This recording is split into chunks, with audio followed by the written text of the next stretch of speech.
All right, I think we can get started now. So, hello everyone. My name is Kruttik Aggarwal. I am the head of emerging tech for Lab 49, and I'm really excited today to talk about developer productivity. And I'm excited because it's very close and dear to my heart, this particular topic. I remember back in 2014, 2015, still sort of early days of DevOps, if you will. And back then, DevOps used to mean really CI/CD. Jenkins was you know all over the place, and you can see pipeline as code emerging, a lot of excitement around automation, and we as an industry were driving towards this this idea and this mindset of automation on steroids, right? This idea of really automating everything, writing scripts for it, and so on and so forth. And there was this sort of dangling question, if you will, which is, right, fine, all of this work requires significant investments, and there's a perceived value in doing this, of course, but how are we going to measure it? And some of us back then struggled with that question, but I think we put it in the back burner somewhat, because we wanted to uh, go forward and implement the automations and deliver the real value to the organization. And measurement was sort of took a back seat. And we have come a long way in our DevOps effort as an industry. But one area we still sort of seem to struggle with is defining developer productivity, right? And understanding it and measuring it. And that's what I'm here to talk about. So let me share my screen, and we can go through a quick deck and see what we mean by that. So second, hope you can see my screen. Full screen mode.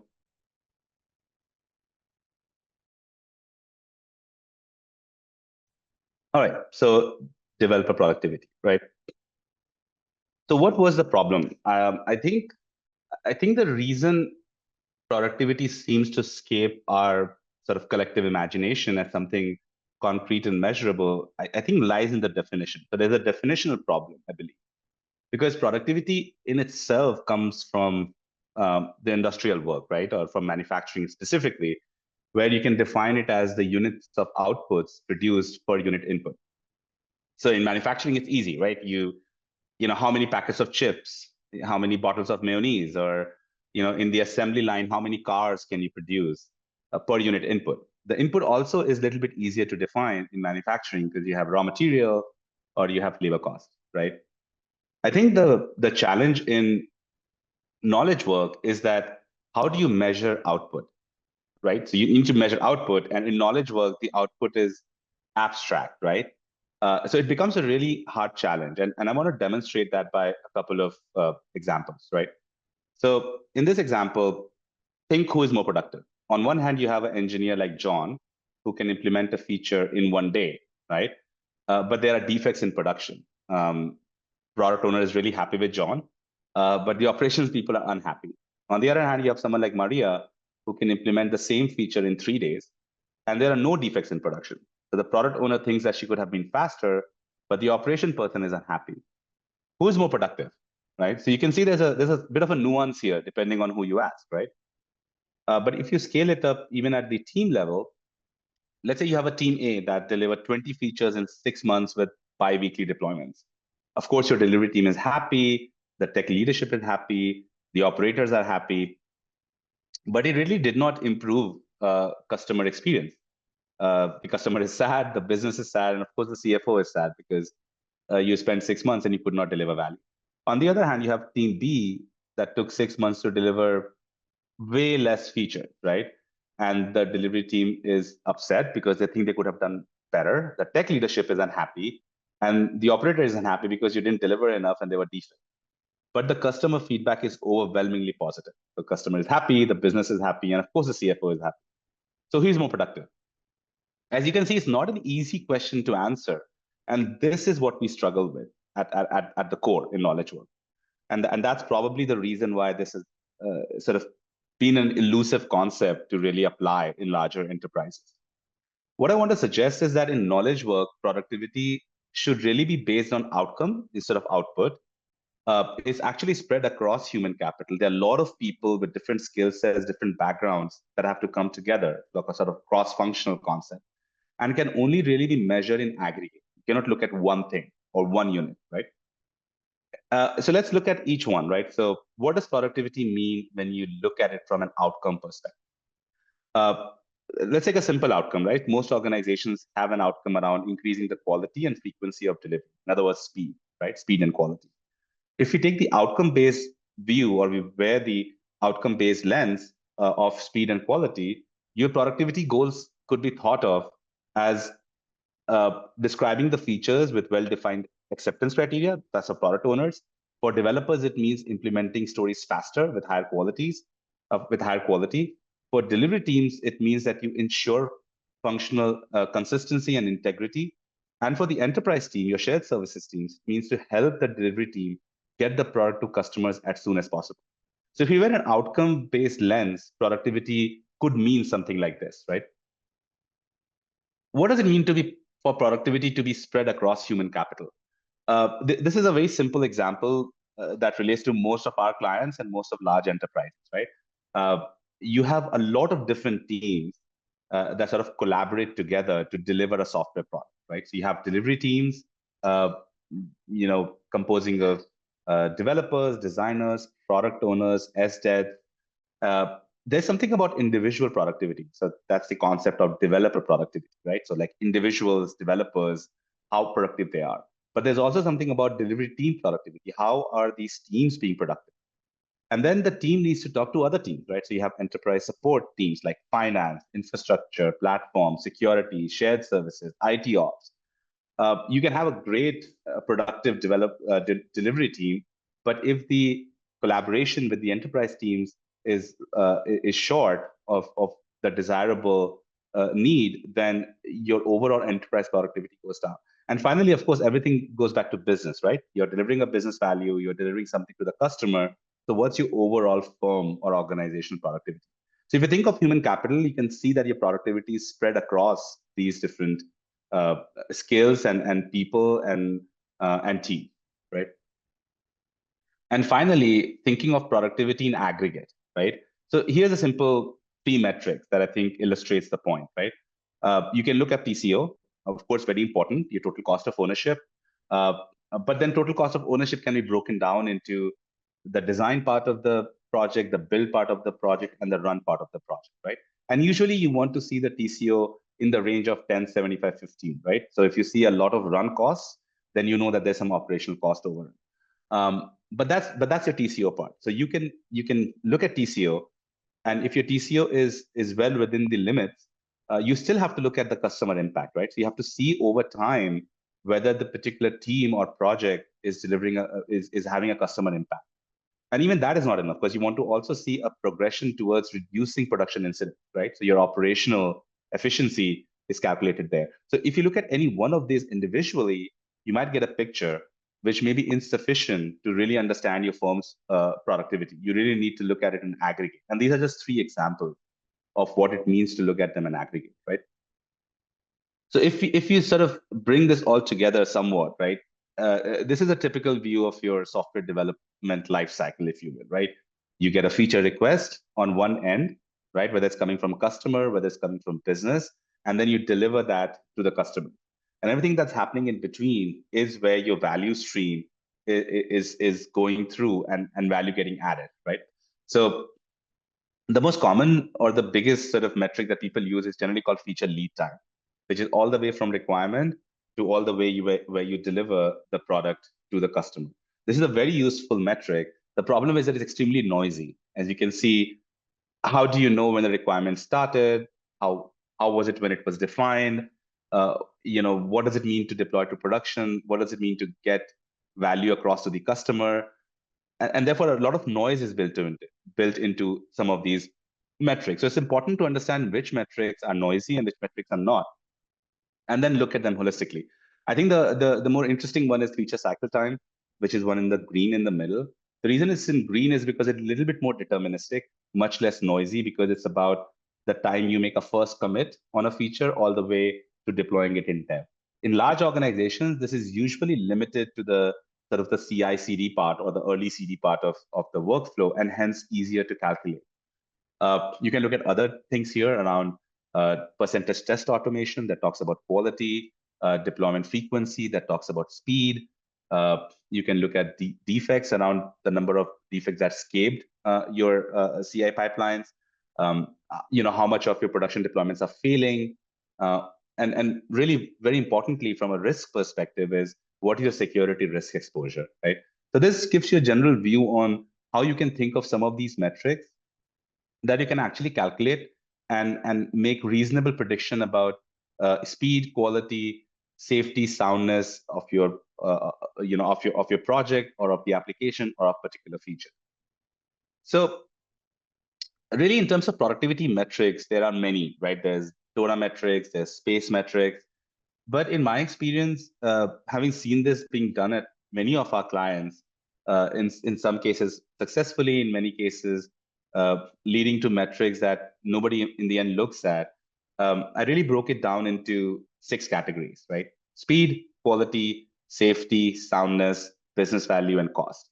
No matter what the strategy of most of these organizations are, it really, in the end, maps in some sense or the other to these 6 pillars, right? As in terms of outcomes that technology organization care about, right? Your CIOs, the CTOs and the CFOs really care about these 6 outcomes in some shape or form. And in each one, I have metrics here, and the red, orange, and green are the noise levels of these metrics. So, like I said, feature lead time is an extremely noisy metric. So even if you calculate it, because it's so noisy, it over time loses its value, right? Nobody would look at it. Nobody would believe in those metrics. It's important to look at metrics which are less noisy and more useful. On the business value one, that's also a very difficult metric to calculate, right? So what is a perceived customer impact? How do you know how are you going to have the customer impact? How are you going to measure it? Somewhat noisy to deal with. There are ways to sort of make it less noisy, but that remains a noisy metric.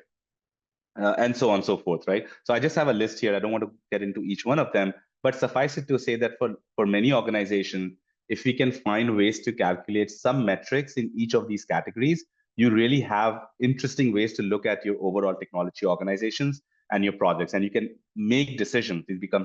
These will become actionable. So we talked a lot about measuring productivity, but I mean, you can measure it, but you really want to improve it. So what are some of the ways we can improve the developer productivity? And here I really think of 3 things, right? I mean, of course, there are many things, but in my experience, having worked across so many organizations, I really think it comes down to 3 basic things. The first one is focusing on DevX or developer experience. Now, this is not to say that you don't focus on other experiences, your design experience or your product owners, or you ignore testing. I don't think that's what it means. What it really means is that because a large portion of your organization is developers, and they tend to bear the largest burden of delivering value through software, it makes sense to start there. And a lot of these developer experience concepts are very common to the other skill sets. That's why it's called DevX. For the longest time, there was actually not a good research on this, but earlier this year in January, GitHub did a sort of a scientific study on this, and I think I put the link at the bottom so people can check it out. But it really comes down to 3 things for developer experience.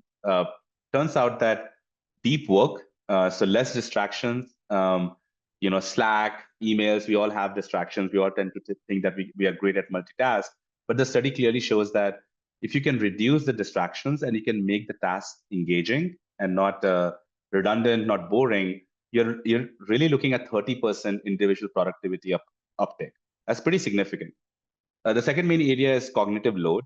A lot of time in developer experience, if the processes are very complex, if your CI/CD process is complex, if you lack documentation, in other words, developers and your team members don't have a good understanding of what they're working on, you're increasing the cognitive load, and that brings down your productivity by 30%. That's another area that we think organizations should focus on.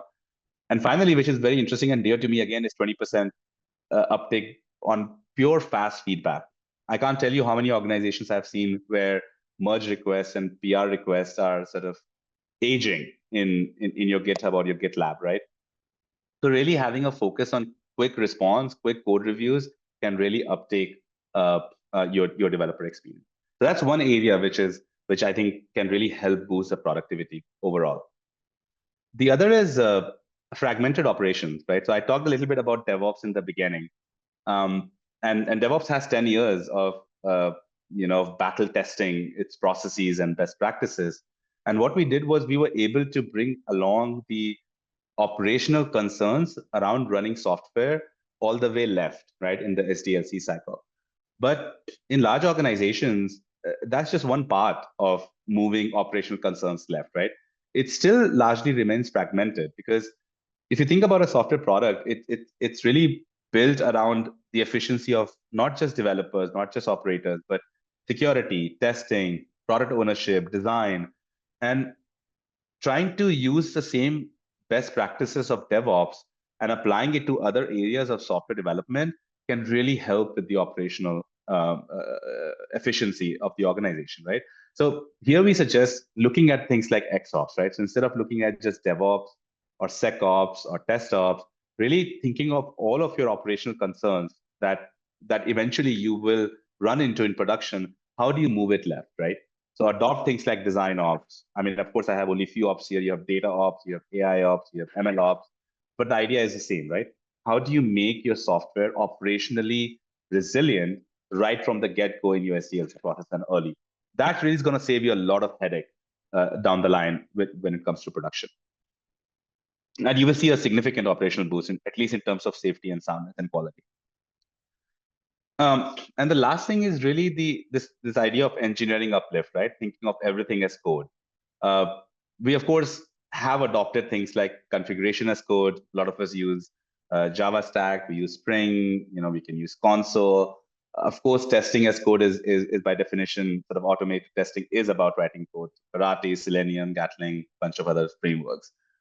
Build as code, we have been doing it for a while. Gradle, even Next.js. Pipeline as code has become very popular now. You can have your GitLab CI YAML files or GitHub CI YAML files. Where I think it becomes interesting is to now consider all of your operational concerns, all of your SDLC, and thinking of that as code, right? One area where I think a lot of organizations are still sort of either lacking or need significant improvement would be around things like security as code and observability as code, right? So we all use Grafana dashboards or AWS CloudWatch, but can I codify my alerts, right? Can I make it? And the great thing about doing something like that is that once things become codified, you get all the benefits for free, right? You get versioning for free, you get maintenance for free, you get measurability for free. So, and this is all doable, right? We have the tools today.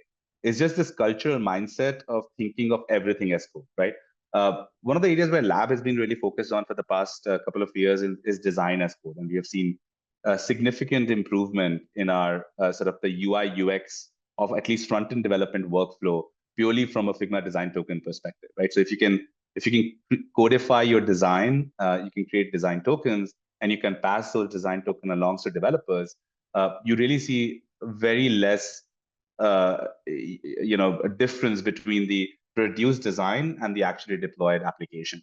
And that's been a significant productivity boost for front-end development.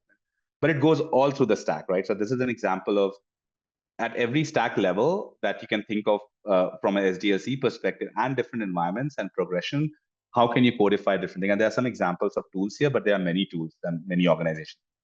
But this is really the core of everything as code. And putting it all together in the end, right? I'm just doing a time check. Putting it all together, what does it mean, right? What I'm trying to say is with a cultural uplift of XOps, right? So bringing in these best practices, there's battle-tested practices around prod ops, DevOps, design ops, test ops, and combining it with this engineering uplift where you think of main as code, configuration as code, documentation as code, you're really making your software measurable and visible, right? In the end, that's the core goal, right? Like I'm building the software, can I make it visible and measurable so that I can get the operational insights I need to make decisions, right? So if you can roll it up into your risk metrics, your quality metrics, your productivity metrics, your cost metrics, your dev team metrics, now you actually have a view of your organization where you can see what the trends are. I want to make a massive intervention in my organization. I'm the new CIO, and I want to intervene and make significant changes in my organization. How do you baseline it? How do you know that you have succeeded? Right? If you're at a project level, if you're an engineering manager, and you want to take a look at your team and see how are they trending, what are their key challenges, you need to measure them, right? If you're a business, you need to see what is the value I'm delivering to the customers, and how does it compare to the efforts my team is making, right? And if you're a CFO, of course, you want to look at this from a cost perspective and see where the value is being delivered and where there could be efficiency and cost efficiency that you can draw.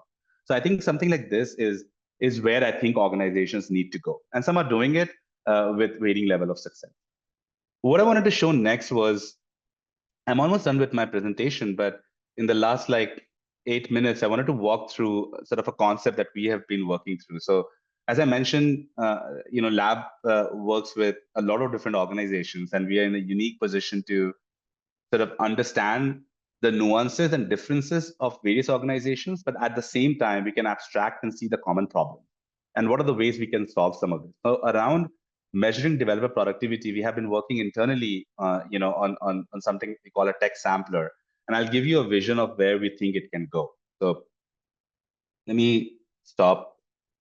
And by the way, I should say that if people have questions, you can post it to them and we can take it one-on-one, either at the end of the webinar, or we can follow up through emails. Let me stop and share my screen on the prototype that we are working and building on. So I hope you can see my screen. This is a Figma prototype.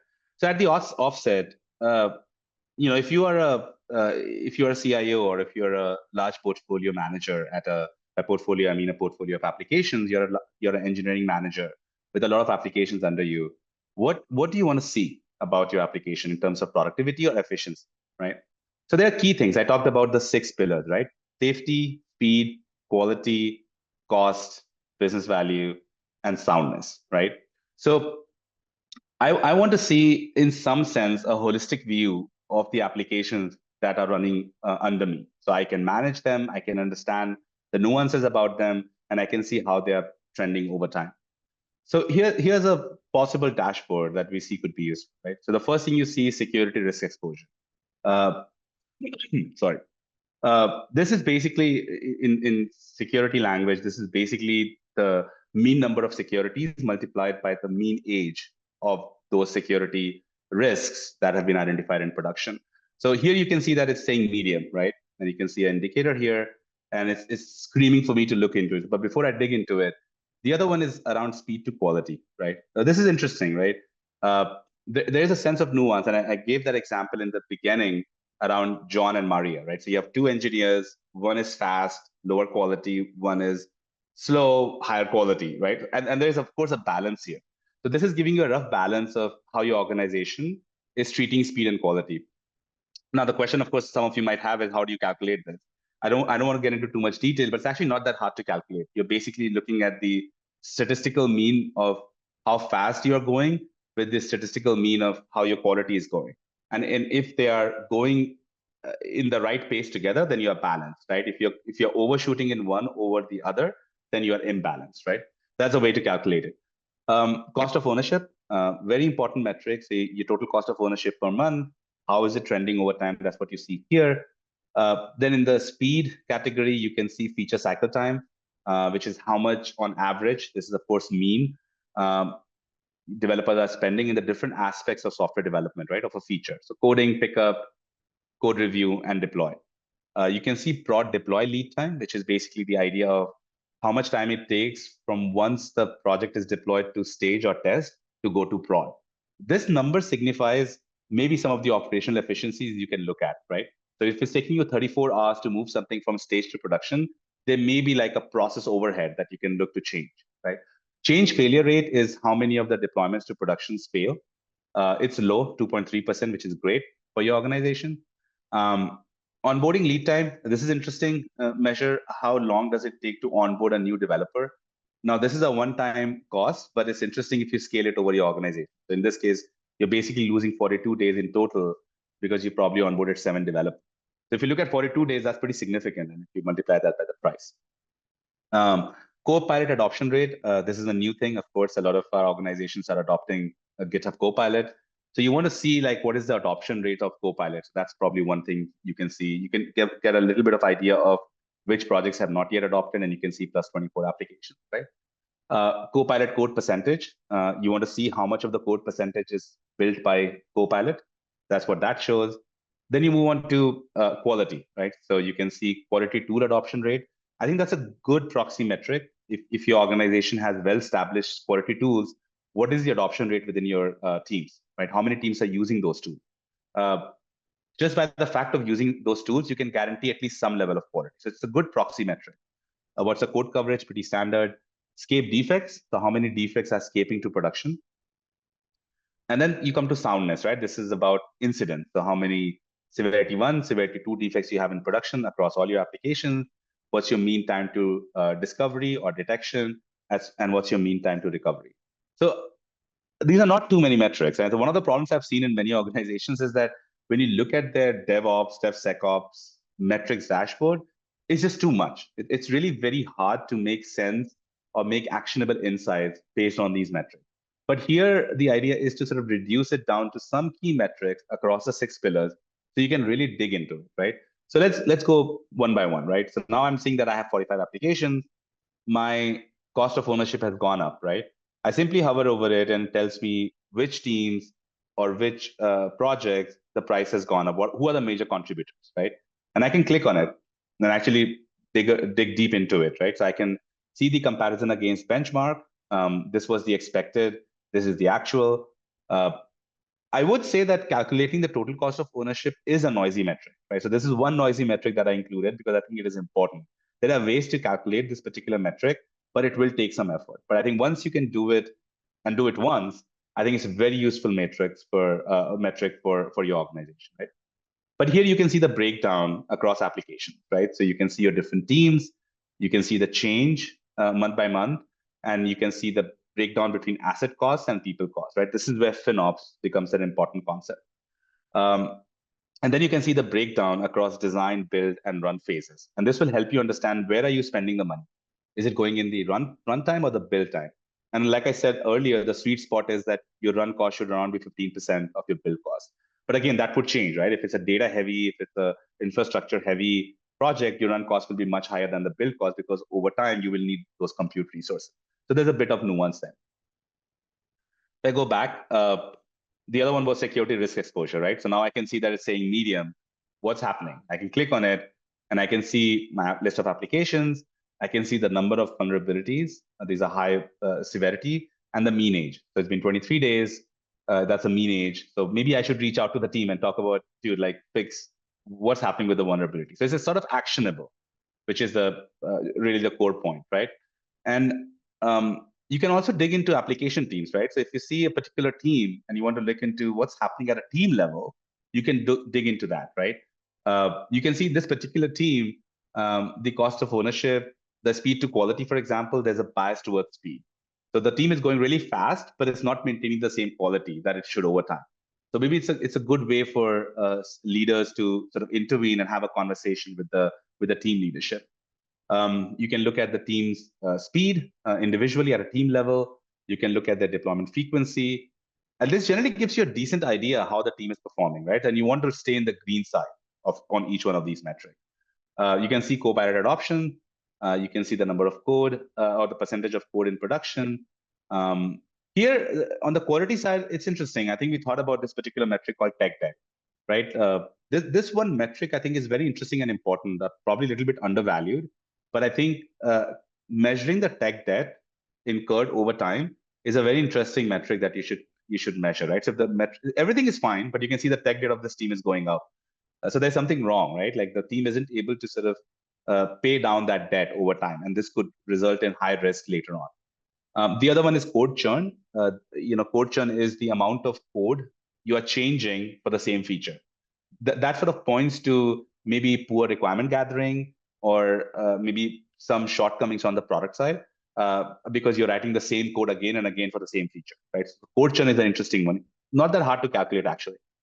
And then the similar metrics on the quality side.